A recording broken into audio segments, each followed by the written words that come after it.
ए, रुको, कौन हो तुम?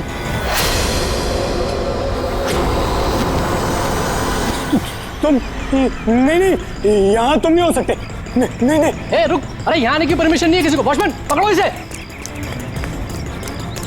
वो देखो भाग रहा है, पकड़ो उसे।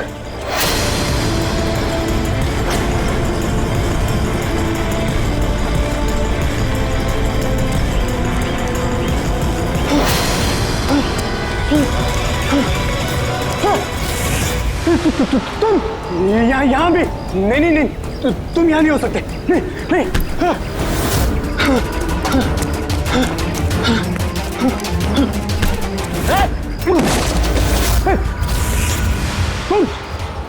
तुम मेरे पीछे क्यों पड़े? तुम मुझे मार दोगे। अरे कौन है? रुक।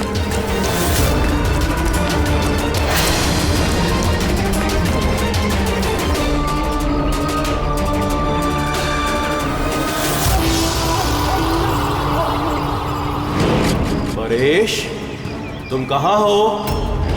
मैं तुम्हारी मदद करने आया हूं। देखो, डरो नहीं, सामने आओ। मैं तुम्हें उससे बचा लूंगा। कुछ नहीं कर पाएगा वो तुम्हारा। सामने आओ परेश।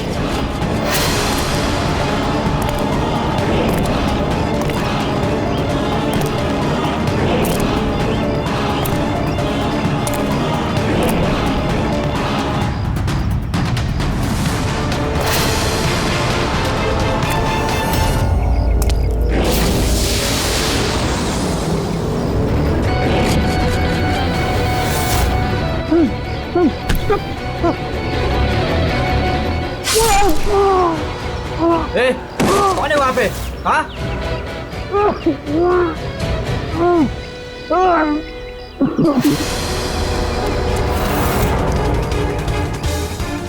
अरे क्या हुआ ये सब? अरे किसने किया? बोलो, बताओ। ठीक तो हो तुम? अरे बताओ किसने किया ये सब? Senior inspector Daya.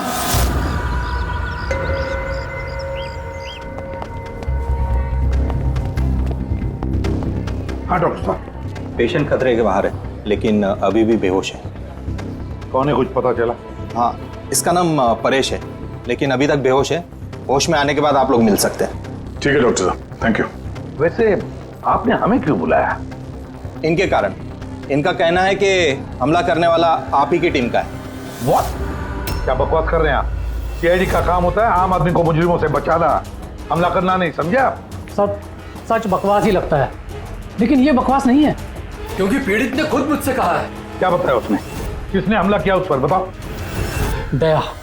What? क्या क्या बोल क्या रहे हो?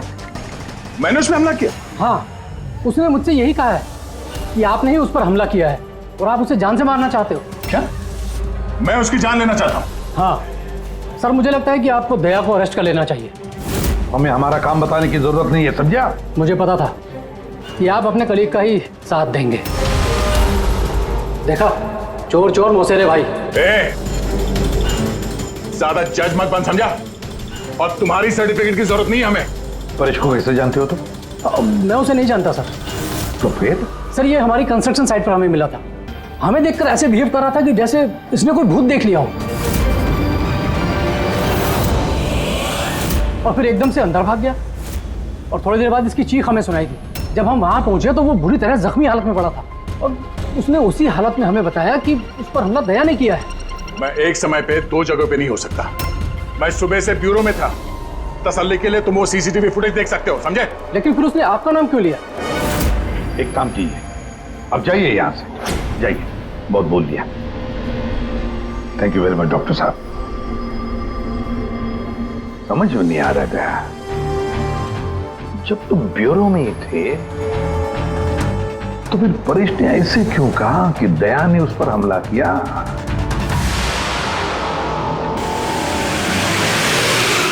एक बात बताइए, जब आप लोगों ने यहाँ पे परेश को जख्मी हालत में देखा था तो उसके साथ में कोई था या किसी को आते जाते देखा हो?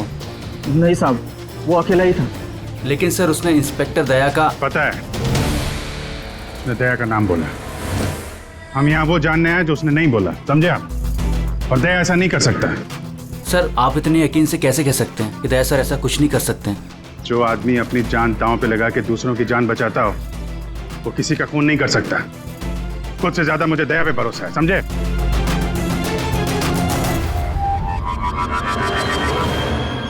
आसपास चेक करते हैं, शायद कोई सबूत मिल जाए।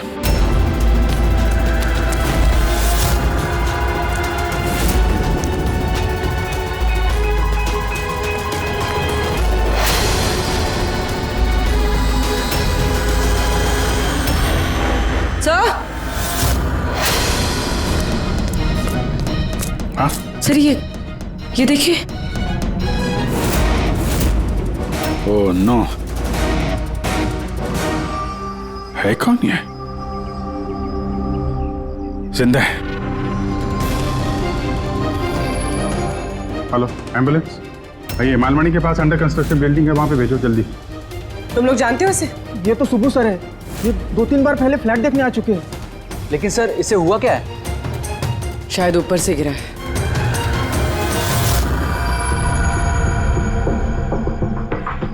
ऊपर से गिरा है या फिर गिराया गया है?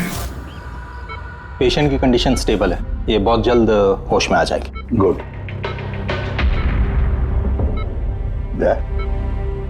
क्या हो गया, इसे तुम ऐसे क्यों देख रहे हो? जानते हो इसे? साहब, अभिजीत तुम यहाँ क्या कर रहे हो? जिस अंडर कंस्ट्रक्शन बिल्डिंग में इस परेश पे हमला हुआ है वहां पे हमें एक और आदमी जख्मी हालत में मिला। और एक आदमी? कौन है वो? तो वॉचमैन बता रहा था उसका नाम सुबू है, वहां पे 2-3 बार आया था मकान देखने के लिए। उसके हाथ में से हमें ये कपड़े का टुकड़ा मिला है। अच्छा, छोड़ दो मुझे मत मारो, छोड़ दो मुझे, मत मारो मुझे, छोड़ दो मुझे। परेश, मैं इसे भी प्रद्युमन सीआईडी से। घबराओ मत, तुम्हें कोई कुछ नहीं करेगा, हम तुम्हारे साथ हैं। दया, दया छोड़ दो मुझे, दया छोड़ दो मुझे, मुझे मत मारो दया। पर दया तुम्हारे सामने खड़ा है, मैं इसे भी प्रद्युमन हूँ। दया, दया छोड़ दो मुझे, छोड़ दो मुझे। परेश, दया, दया तुम जाओ, दया तुम क्या चाहते हो मुझसे? दया छोड़ दो मुझे। परेश क्या बात कर रहे हो? दया, दया छोड़ दो मुझे, मुझे मत मारो दया। परेश मैं दया नहीं, मैं अभिजीत हूँ। दया, दया जाओ यहाँ से, जाओ, जाओ। अरे दया इधर है।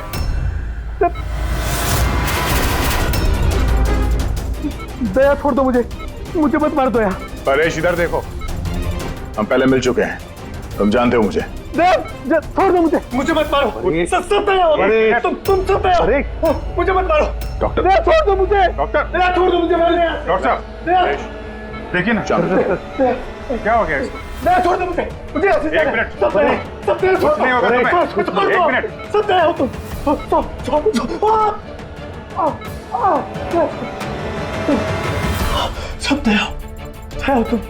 तुम सब दया हो, तुम सब दया हो।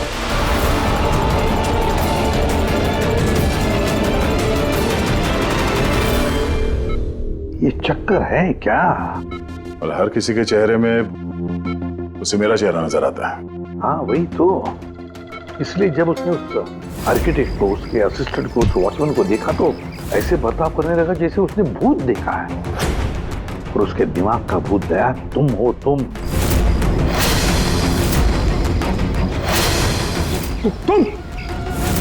और इसीलिए उसे लगता है कि तुमने उस पर हमला किया है, क्योंकि हमलावर में भी वो तुम्हें ही देख रहा होगा।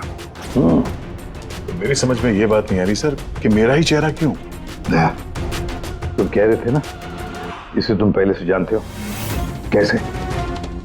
सर लगभग 15 साल पहले मैंने इसे गिरफ्तार किया था सर। हाँ, और 2 साल पहले ये जेल से छूट गया, और पिछले 2 साल में अलग अलग केस में मैंने इसे 2 बार अरेस्ट किया सर। अभिजीत, ये परेश पुराना मेहमान है दया का। पर परेश पे हमला किया किसने और क्यों?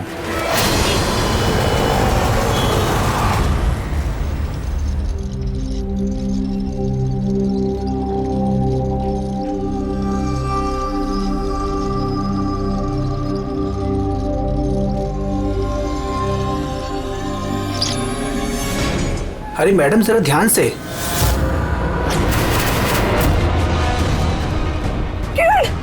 कौन किरण? मैं कोई किरण नहीं हूँ। अरे क्या कर रही मैडम, क्या कर रही हैं आप? आपको कुछ गलतफहमी हो रही है मैम। अरे मैडम, आप ठीक तो हो ना? किरण? कौन किरण?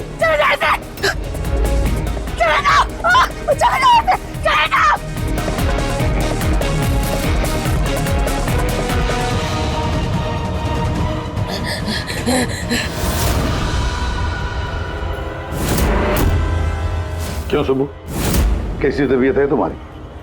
सर पैर की हड्डी टूट गई है और बाकी इधर उधर थोड़ी सी चोटें लगी हैं। मुझे एक बात बताओ, क्या हुआ था उस दिन?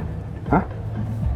वो आदमी सीढ़ियों से भाग रहा था जब मैं उससे टकराया, और जब मैंने उसके हाथ में चाकू देखा तो मैंने शोर मचाया और उसे पकड़ने की कोशिश की, लेकिन तब उसने मुझे धक्का दे दिया और मैं नीचे गिर गया। उसके बाद सर कुछ याद नहीं। सुबह, तुम्हारे हाथ में से हमें वो जो एक कपड़े का टुकड़ा मिला था, लाल कलर के चौकड़ी का, क्या वो उस आदमी की शर्ट का टुकड़ा था? जी सर, शर्ट पहना था उसने वो, और हाथापाई के दौरान शायद वो मेरे हाथ में आ गया था। अच्छा ये बताइए, उस आदमी का चेहरा देखा था? सब कुछ इतनी जल्दी में हुआ कि कुछ याद नहीं। ठीक है, अब तुम जाओ, अगर जरूरत पड़े तो हम तुमसे फिर मिलेंगे, ठीक है? जी सर, थैंक यू सर। जाओ।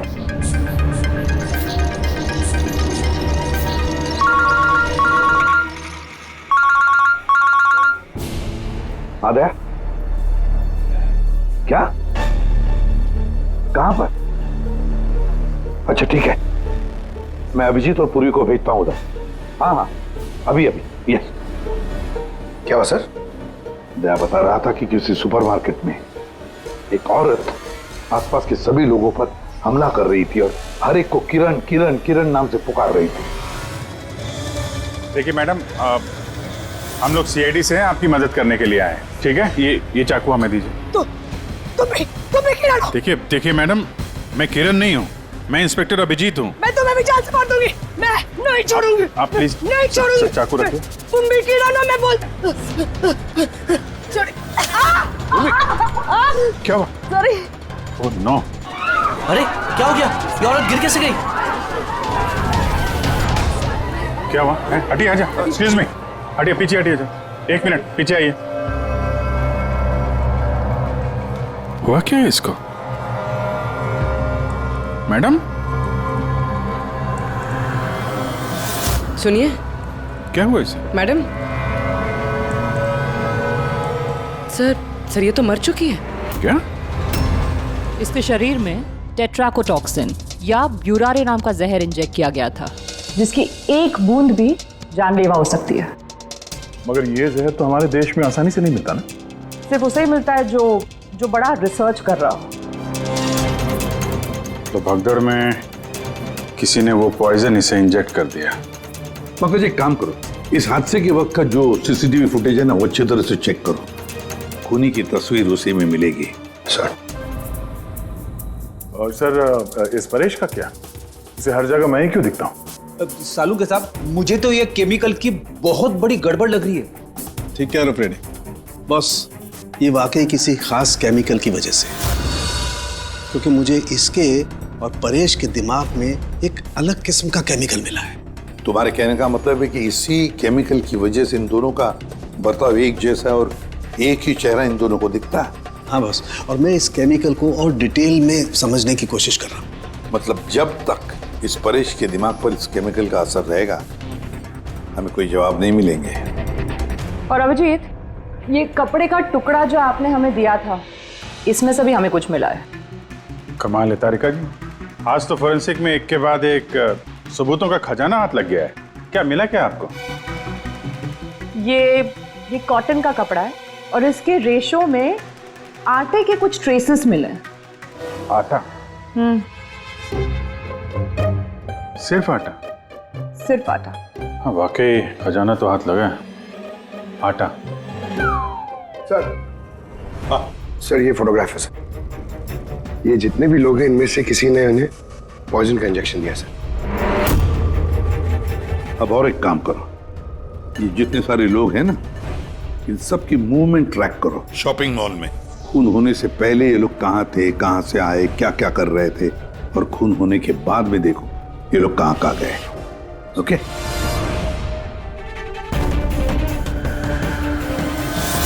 सर मैंने इस औरत का बैकग्राउंड चेक किया। इसका नाम शिप्रा है। ये एक हाउसवाइफ थी। सर परेश तो फिर भी एक मुजरिम है, उसके कई दुश्मन हो सकते हैं, लेकिन इसकी किसी से क्या दुश्मनी हो सकती है? वजह तो कुछ भी हो सकती है पूर्वी, लेकिन एक बात कॉमन है शिप्रा और परेश के बीच में, उन दोनों के ब्रेन में वही केमिकल मिला है।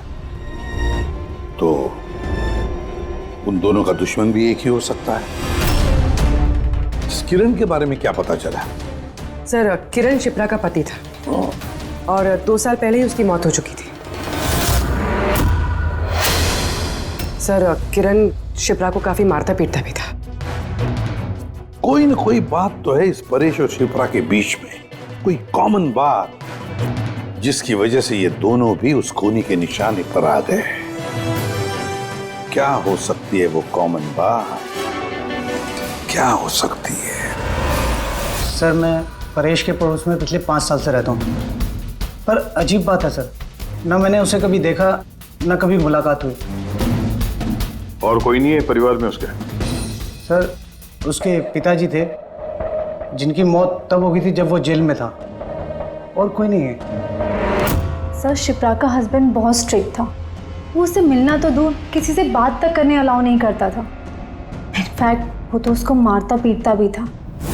सर उसके हस्बैंड के डेथ के बाद ना मैंने बहुत कोशिश की कि मैं उससे बात करूं, उससे पूछूं, लेकिन उसने इंटरेस्ट नहीं रखा। अच्छा, उसका कोई करीबी दोस्त, कोई रिश्तेदार नहीं था क्या?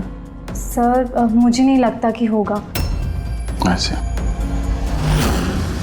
शिप्रा और परेश दोनों की जिंदगी में एक बात कॉमन, दोनों जिंदगी में अकेले थे, ना कोई दोस्त, ना कोई रिश्तेदार। सर दोनों में एक चीज कॉमन है। क्या? सर हमने परेश और शिप्रा का कंप्यूटर चेक किया, तो उनकी कंप्यूटर हिस्ट्री से पता चला है कि दोनों ने ही ऑनलाइन सपोर्ट ग्रुप ज्वाइन किया था। अच्छा, ऑनलाइन सपोर्ट ग्रुप मतलब? सर ये ग्रुप्स है जो डिप्रेशन, लोनलीनेस, ड्रग एडिक्शन और अल्कोहलिज्म में फंसे होते हैं, उनकी काउंसलिंग करता है और उनकी मदद करता है।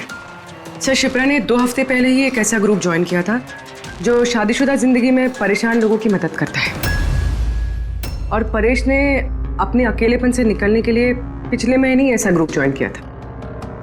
अजीब इत्तेफाक है, दोनों ने ऑनलाइन ग्रुप ज्वाइन किया और दोनों को एक ही तरीके की परेशानी हुई। कुछ पता चला इस ग्रुप के बारे में? सर हमारा साइबर एक्सपर्ट राज इस ग्रुप को ट्रेस करने की कोशिश कर रहा है, जल्दी कुछ पता चल जाएगा। सर सर शिप्रा का खून इसी आदमी ने किया। जिस वक्त उसका खून हुआ था उस वक्त जितने भी लोग मौजूद थे, ये सबसे ज्यादा अजीब है सर। जिस वक्त अभिजीत सर और पूर्वी सुपरमार्केट पहुंचे थे, ठीक उसी वक्त ये आदमी वहां पहुंचा था सर, और भीड़ में घुस गया था, और जब शिप्रा की मौत हुई तो फटाफट वहां से भाग गया। रेडी, काम करो, हमारा डेटाबेस चेक करो, शायद इसके बारे में कुछ पता चले, कोई लीड मिल जाए। इसका मतलब है सर ये खूनी सुपरमार्केट में कुछ खरीदने नहीं बल्कि शिप्रा को मारने के लिए आया था।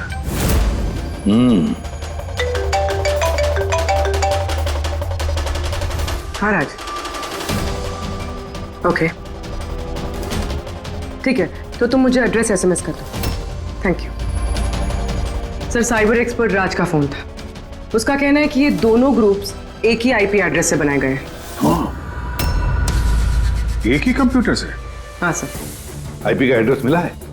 हाँ सर, अंधेरी में एक प्रिंटिंग शॉप है, ये दोनों ग्रुप्स वहीं से बनाए गए हैं। बस, तो फिर अभिजीत तुम और पूर्वी जाओ वहां पर और देखो कौन है इस सबके पीछे और उसका क्या कनेक्शन है। सर क्या सोच रहे होते हैं? सर नहीं, पंकज ने भी बताया कि वो खूनी शिप्रा को मारने के इरादे से ही आया था। तो फिर सर उसे पता कैसे चला कि शिप्रा वहाँ सुपरमार्केट में है और वो लोगों पे हमला कर रही है? वो शिप्रा को फॉलो कर रहा होगा सर। अगर फॉलो कर रहा था तो अभिजीत और पूर्वी के वहां सुपरमार्केट में पहुंचने से पहले वो मार के निकल जाता, बाद में नहीं मारता उसे। अभिजीत को सुपरमार्केट पहुंचने में 20 मिनट लगे और खूनी को भी वहां पहुंचने में 20 मिनट लगे, तो इसका मतलब है दोनों को भी खबर एक ही वक्त पहुंची थी। तो कहीं ऐसा तो नहीं कि इंफॉर्मेशन खूनी को हमसे ही गई हो? हमारे यहां से इंफॉर्मेशन? हाँ, हो सकता है। दया कहीं ऐसा तो नहीं कि जब हम परेश को देखने गए थे हॉस्पिटल में, उस वक्त खूनी वहां पर मौजूद था और उसने मेरी बातें सुन ली हो? अरे खूनी हॉस्पिटल में कर क्या रहा था? दया, परेश खूनी के हाथों पहले तो बच गया था। हो सकता है खूनी अपना अधूरा काम पूरा करने हॉस्पिटल आया था, परेश को खत्म करना चाहता था इसलिए।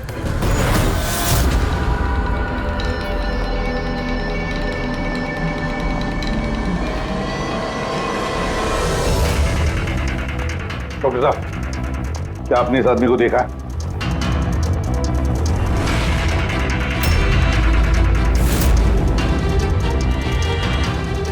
भाई साहब, ये आदमी को देखिए जरा, इस हॉस्पिटल में इसको देखा है कहीं? हाँ, इसको तो मैंने देखा है। कहाँ देखा है? वहाँ वेटिंग रूम में।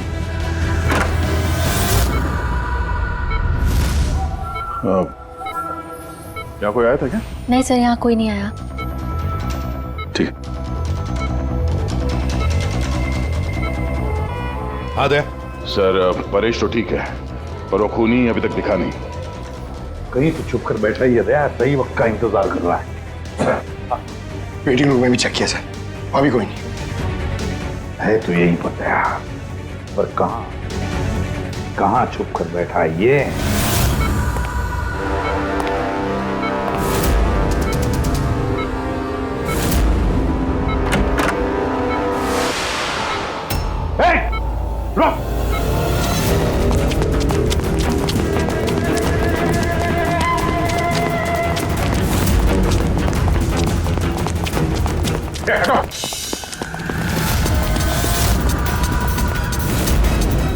कहाँ भागोगे? रुक!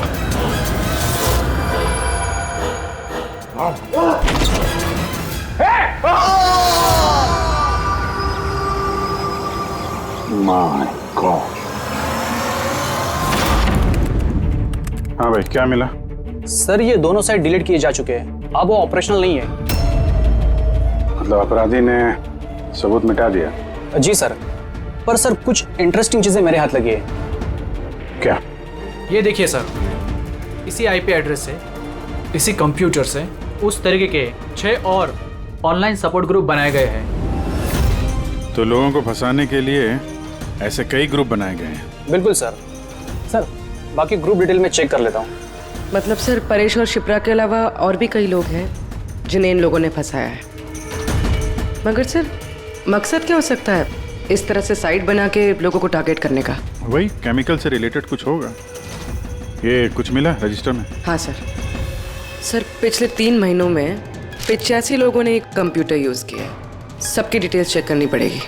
ठीक है सर, ये देखिए, 6 में से 5 ग्रुप डिलीट किए जा चुके हैं, लेकिन अभी भी एक सपोर्ट ग्रुप एक्टिव है और अभी भी उसे कोई ऑपरेट कर रहा है।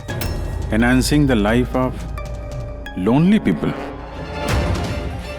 मतलब साफ है, ग्रुप बनाया जाता है, तना लोगों को फंसाया जाता है और बाद में ग्रुप डिलीट। तो अब उन्हें एक और शिकार की जरूरत है। एक आइडिया खोल। कुछ पता चला इस आदमी के बारे में? फिलहाल तो कुछ नहीं। वॉलेट के अलावा इसके पास कुछ भी नहीं मिला है, मोबाइल फोन तक नहीं। तो हमारे पास कोई सुराग नहीं है। दया, ये केस दिखता उतना सिंपल नहीं है, बहुत बड़ा षड्यंत्र है ही है। कई सारे लोग इसमें इन्वॉल्व हैं।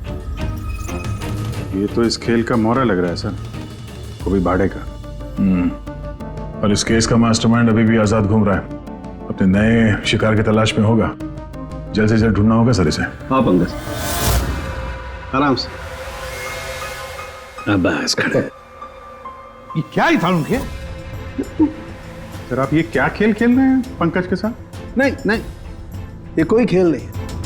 बस मैंने बताया था ना, ये केस बहुत ही पेचीदा है, बड़ा कॉम्प्लेक्स है, याद है ना, मैंने बताया था उस परेश के और उस शिप्रा के दिमाग में मुझे एक अलग तरीके का केमिकल मिला था। हाँ, मैंने उस केमिकल को रिप्लिकेट किया और इस पंकज के शरीर में इंजेक्ट कर दिया। What? तू पागल हो गया शाहरुख है? अगर इसे कुछ हो गया तो? अरे कुछ नहीं होगा यार, बिलीव मी, मैं पागल हूं क्या?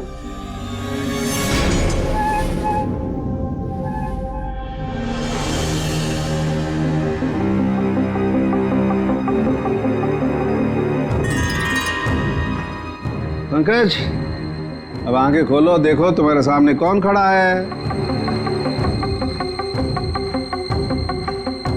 तो फ्रेडी सर है। ग्रेट, ये फ्रेडी सर है ना। अब इस तरफ देखो पंकज, यहां कौन खड़ा है?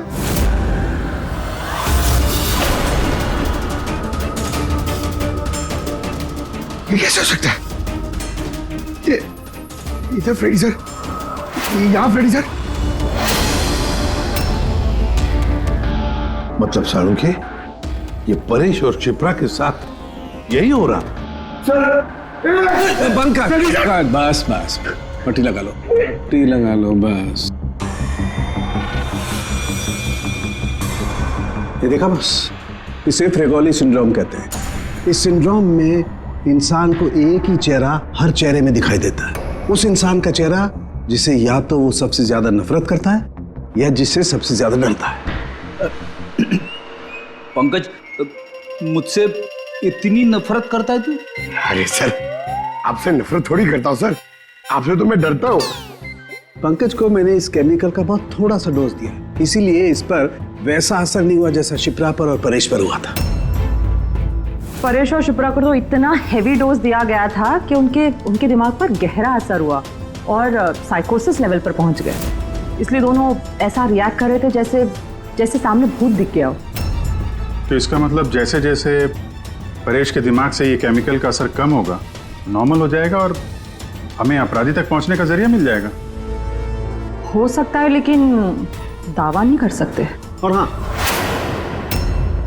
हम ये भी नहीं कह सकते कि इस केमिकल का असर कितने दिनों में खत्म होगा।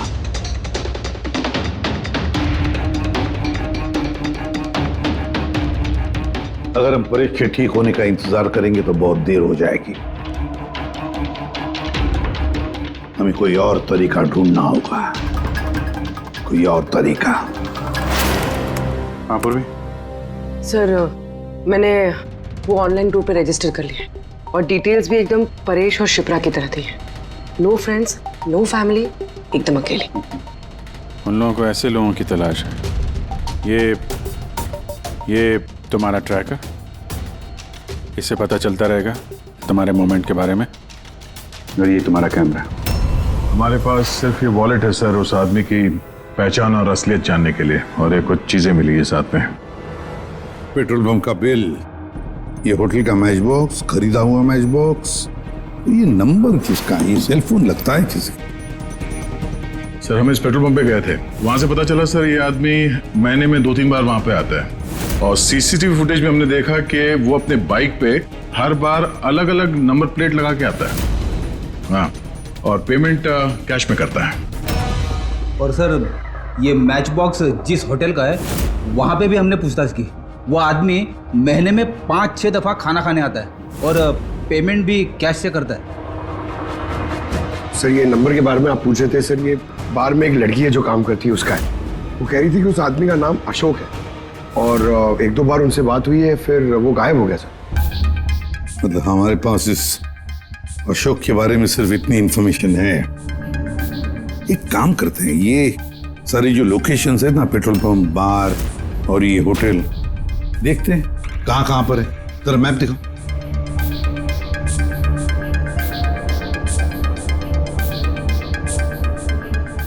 ये वो जगह है जहाँ पे वो पेट्रोल पंप है।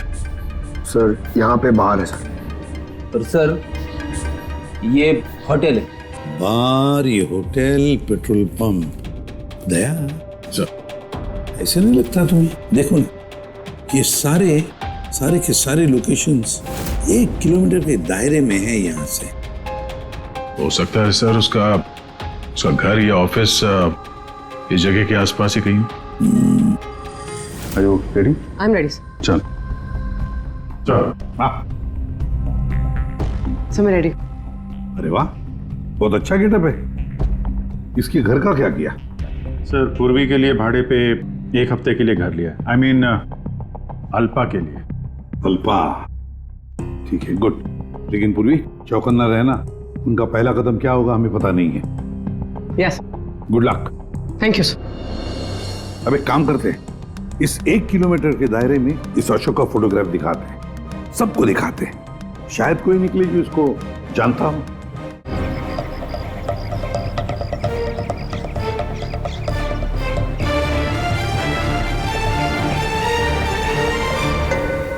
पूर्वी।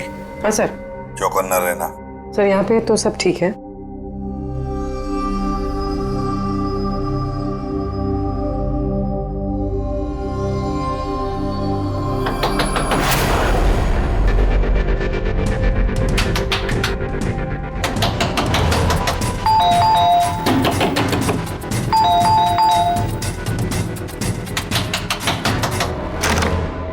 जी कहिए। वो मेरे पीछे ना कुछ गुंडे पड़े, मैं अंदर आ सकती हूँ प्लीज?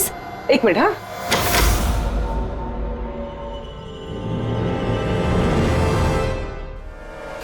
हाँ हाँ, जल्दी आओ।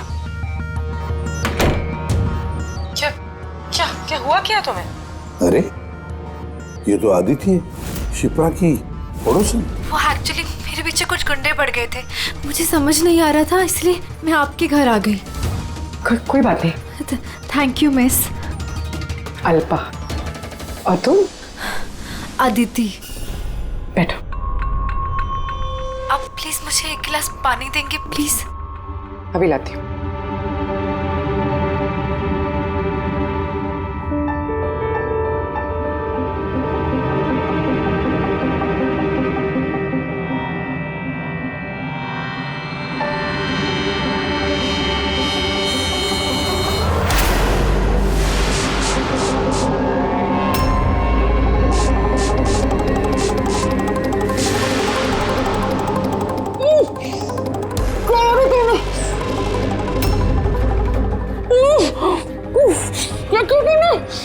मत कर, कुछ ऐसा नहीं किया, ज्यादा दर्द नहीं दूंगी तुझे मैं। पूर्वी,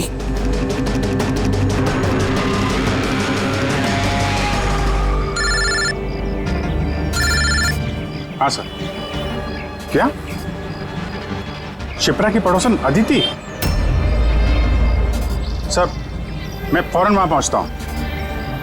नहीं सर, अब अशोक का भी पता नहीं चला। ये सर। सब कुछ प्लान के मुताबिक तो चल रहा है। अब देखते ही आदिति पूर्वी को कहां लेकर जा रही है। अरे ये क्या, ट्रैकर एक ही जगह पे मूवी नहीं हो रहा। कहीं ऐसा तो नहीं उन लोगों को ट्रैकर के बारे में पता चला हो, निकाल कर फेंक दिया हो। माय गॉड, अब तक पहुंचेंगे कैसे इन सब तक?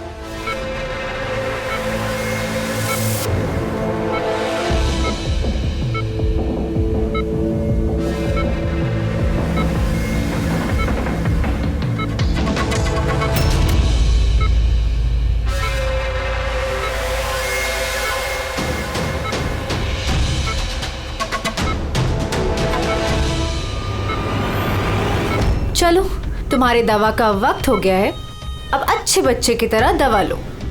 और तुम बिल्कुल भी टेंशन मत लेना, तुम्हें ज्यादा दर्द नहीं दूंगी। कौन हो तुम? छोड़ो मुझे, छोड़ो मुझे।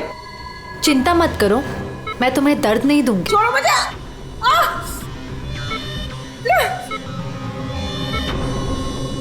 मैंने तुम्हें मना किया था ना कि कुछ दिनों के लिए हम किसी नए लोगों को नहीं लाएंगे, क्योंकि सीआईडी वाले हमें पागलों की तरह ढूंढ रहे हैं।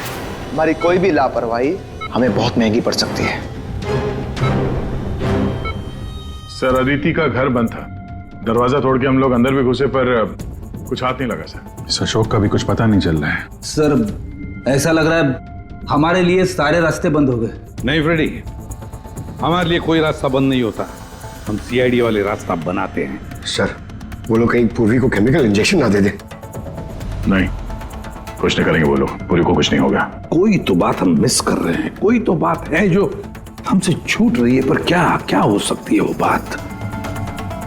सर वो कपड़े का टुकड़ा जो हमें सुबह के हाथ में मिला था? उसके रेशे में आटा मिला था हमें। हाँ सर, आटा। जब मैं अशोक के बारे में रोड पे लोगों से पूछ रहा था, हाँ, तो वहां पे मैंने एक आटा की चक्की देखी थी और उसके पीछे एक पुरानी बिल्डिंग भी है। तो फिर जरूर वो आदमी जिसने परेश पर हमला किया उस आटे की चक्की के आसपास ही रहता होगा, इसीलिए तो उसकी शर्ट पर आटा आ गया। सर ये भी तो हो सकता है कि परेश पे हमला करने वाला अशोक ही हो। सर वो कपड़े का टुकड़ा भी अशोक का ही हो सकता है। ये भी हो सकता है कि परेश पे हमला करने वाला और ये अशोक दोनों एक गैंग के लिए काम करते हो और वो गैंग आटे के चक्की के आसपास होगा। सबके सब आटे के चक्की के आसपास ही हो गया अभिजीत, और पूर्वी को भी उस चक्की के आसपास ही रखा होगा।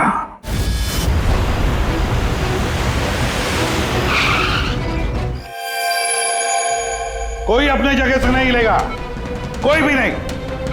पूर्वी कहाँ है? अदिति, पूर्वी कहाँ है?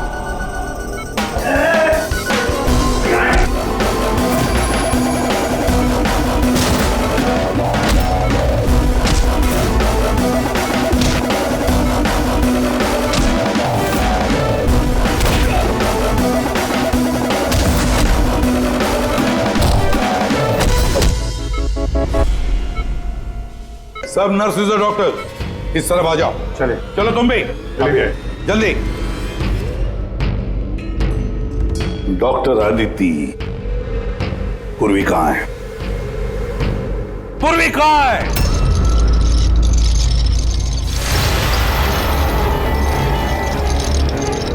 तुम्हारी पूर्वी मेरे पास है एसीपी। सुब्बू तुम? हाँ, मैं जिसे तुम लोग यहां वहां खोज रहे थे ना, वो तुम लोगों के साथ ही था। मुझे देखकर अफसोस तो हो ही रहा होगा ना।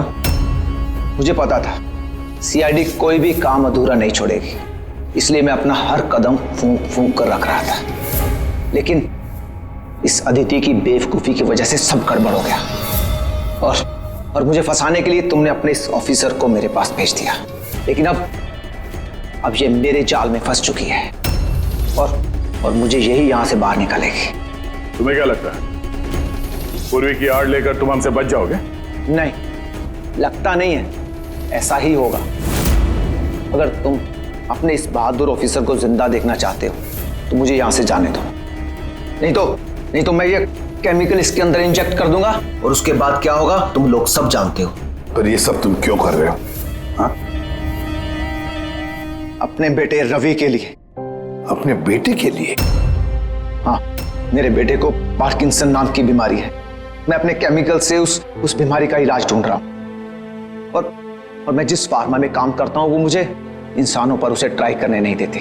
इसीलिए तुमने अपने तरीके से लोगों को फंसा के उन पे ये एक्सपेरिमेंट करना शुरू कर दिया। अगर मैं ऐसे नहीं करूंगा तो मैं सही इलाज तक नहीं पहुंच पाऊंगा। कैसे पता चलेगा मुझे कि इन केमिकल्स का इंसानों पर रिएक्शन क्या होता है? और इसीलिए तुम सपोर्ट ग्रुप में ऐसे लोगों को टारगेट करते थे जो अकेले रहते थे, ताकि अगर वो गायब भी हो जाए तो किसी को भनक ना लगे और तुम उन पर अपने एक्सपेरिमेंट्स आराम से करते रहो। हाँ? अकेलेपन से जूझ रहे परेश को मैंने अपने सपोर्ट ग्रुप के जरिए फंसाया और उस पर एक्सपेरिमेंट शुरू किया। लेकिन इन सबकी गलती की वजह से वो यहां से भाग निकला और तुम लोगों के हाथ लग गया। नहीं तो मेरा प्लान कभी फेल नहीं होता। तभी तुम उसकी जान के पीछे पड़े हुए थे। मैं तो उसे उस अंडर कंस्ट्रक्शन बिल्डिंग में ही मार डालता, लेकिन वो आर्किटेक्ट बीच में आ गया। वहां तुम भी तो जख्मी हालत में मिले थे, ये क्या चक्कर है? परेश को जैसे ही मैंने चाकू मारा मुझे लोगों की आवाज आई और मैं वहां से भागना चाहा और हड़बड़ी में तुम्हारा पैर फिसल गया और तुम सीधे नीचे गिर गए।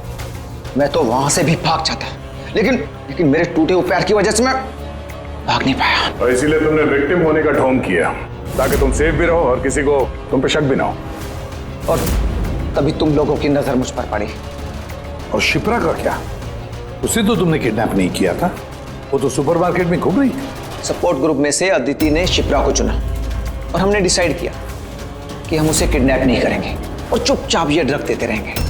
खिलाड़ी तो तुम शातिर हो पर थोड़े कच्चे हो, नहीं तो हमारे लिए सबूत नहीं छोड़ते तुम।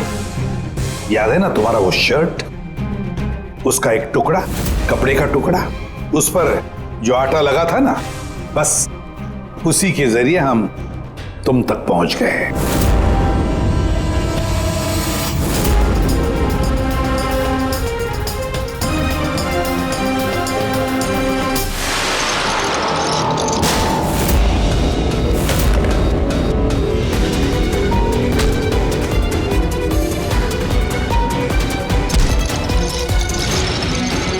पूर्वी,